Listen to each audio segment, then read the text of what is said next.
Hello, my name is Kenneth Ogonna Ezeani, and today, as the topic of discussion today, I'll be talking about developing a corporate social responsibility framework.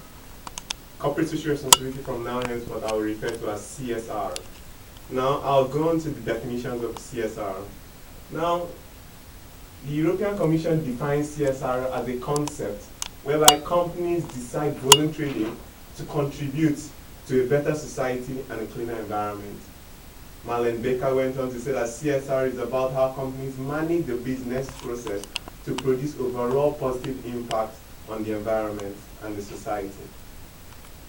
The World Business Council for Sustainable Development stated that corporate social responsibility is a continuing commitment by businesses to behave ethically and contribute to economic development while improving the quality of life of both the workforce, their families, as well as the local community and society at large.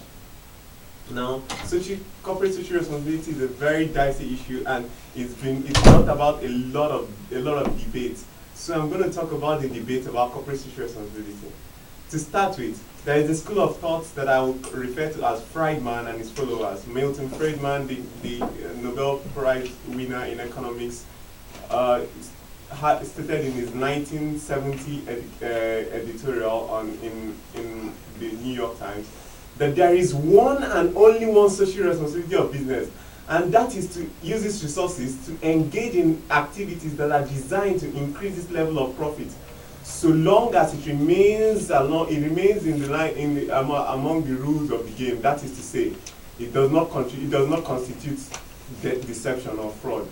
Now, this argument is fundamentally deceitful because it does not look at corporate social responsibility as what it truly is. CSR is not corporate philanthropy. CSR is, as I stated here, it's a process of creating and building relationships that are in the long-term interest of the company by engaging with stakeholders who can influence in basic form and literally its license to operate. Now, if, for example, a company like Coca-Cola, which about 90% of Coca-Cola is made up of non-tangible assets, these are things like reputation value. If reputation of Coca-Cola is worth about 50% of all Coca-Cola, then it shows that anyone that trifles with anything relating to its reputation, which CSR is a major building block of, is a fool in this matter. Now, another view is that most effective leaders such as Bill Gates of Microsoft, Jack Welch of General Electric, Steve Jobs, until recently Steve Jobs of Apple. Now, these people didn't do CSR. They were not into CSR, but it shows that CSR is not really important. Now, this is a fundamentally valid view. However, it is necessary to realize also that there are companies that have been champions of CSR, for example, IBM and Motorola. They are also some of the largest companies in the world. So it shows that the fact that you don't do CSR does not mean you are better off than the companies that do CSR. And indeed, companies that do CSR are increasingly seen in the world now. More companies engage in CSR. This shows that CSR is a really important ingredient to a company's business success. CSR is also a big luxury that only big companies can afford to engage in, can afford to indulge in. It's not for small companies who are busy trying to survive. Yeah, however, the long-term effect of not engaging in CSR for small companies simply shows that there's a saying in England where it says, penny wise, pound foolish. Now, the loss to small companies if they don't engage in CSR engagement, such as the treatment of staff well, will simply mean that if, for example, you don't treat your staff well, you will definitely lose this staff. And if you lose them, and you don't engage in CSR, for example, in the form of education for the community, for the local community, you will lose your talent, and to bring back this talent, to bring back staff will mean that you have to retrain them, train them in things that they would easily have got if they were educated, and you did not engage in corporate social responsibility along the education sector. Now, another school says that social responsibility is the business of government and politicians and not of business. However, CSR is about meeting the needs of the community while building a relationship with them which is in the best interest of the company. Now, CSR, as I stated earlier, is not about philanthropy. It's about doing things that are in the best interest of the company, in the long-term best interest of the company. So if it's in the best interest of the company to engage in CSR, you don't need the government to do it. You don't need politicians to do it for you to go ahead to do it, because it's going to contribute very well to your bottom line. Now, there is a four-part model of CSR where it's called Carroll four-part model of CSR, where it talks about the economic responsibilities of an organization. Organizations have an economic responsibility to provide the economic needs of the people in the society. Now, these are things that they provide, for example, and they still have to, they make people to pay for it, members of the community to pay for it. That's a responsibility that organizations have. Legal responsibilities are responsibilities that an organization has, in which its responsibility in this regard is to obey the law and remain within the law, within the confines of the law in the community it's operating in. Ethical responsibilities are things that the organization goes over and above what the government and what the law states, which are things like self-regulation, where a company can decide, for example, we are not going to use paper. We're going to reduce use of paper communication and use instead things like electronic communication.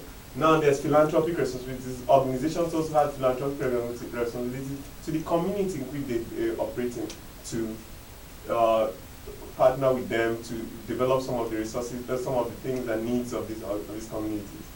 Now the CSR initiatives of companies are, for example, corporate social responsibility for talent acquisition. Now this is self-explanatory because companies need talent to fill gaps in the company. So it has a responsibility to, it uses its CSR to bring talent, HR, to themselves, to win over the best talent in the world because of their reputation of as a CSR company, as a CSR compliant company. Then CSR for branding and reputation management. Shell is a good example of this in Nigeria's Niger Delta. Shell has got a lot of wrong press, bad press because of their activities in these areas, and it's using CSR as a means of reclaiming of building its reputation, which it has lost as a result of its activities, its malpractice and non-compliant activities in the Niger Delta. Now, CSR as a regulatory requirement. CSR companies, for example, in Europe, they've got a tax regime called the environmental tax, where companies can pay for the carbon emissions of airline companies. So that's an example of where government regulation can prompt companies to engage in CSR. Now, CSR as a philanthropic engagement or initiative. For example, MTN, the global giant in telecommunications in Africa and Eastern Europe and the Middle East, MTN engages devotes 1% of its profit after tax to CSR initiatives. For example, the MTN Foundation, where it treats about health and some of the things. So I'll just quickly talk about the process of developing and implementation of a CSR framework. Evaluation of the organization's you start by evaluating the organization's philosophy, culture, vision, aims, direction, goals, objectives. This is to be known as, for example, an organization may want to be known as a great place to work in. Also, you have to recognize the organization's brand aspirations. Then the next step is to focus on initiatives that will bring about these that have been stated earlier above, such as spending money, time, energy on selected areas that are in the best interest of the company.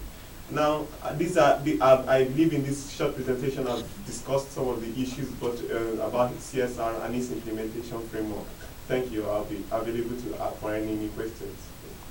Yeah, I got a question here. Like, how does fair trade contribute to the long-term sustainability of the organization? Well, fair trade it's a major CSR initiative of companies, especially in the UK. Now, however, for a company to really to show to push its sustainability, it needs in fair trade companies need to be companies that individuals, consumers who could prefer.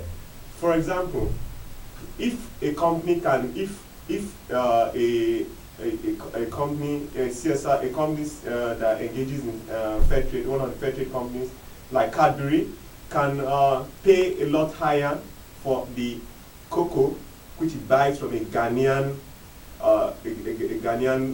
cocoa board. Yeah, if it pays more, this money gets translated more to the local farmers who produce this cocoa. Now, if you buy more, as companies as the Western European UK buyers have shown to be very sensitive about CSR, to be sensitive about the welfare of farmers who produce the goods they consume.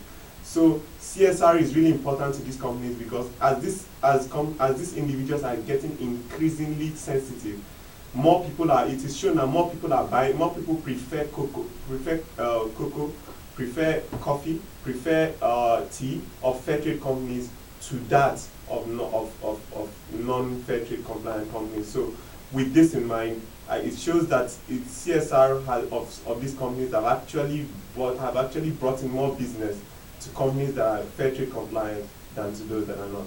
I believe this is if there's no other question, thank you very much for listening. Thank you very much.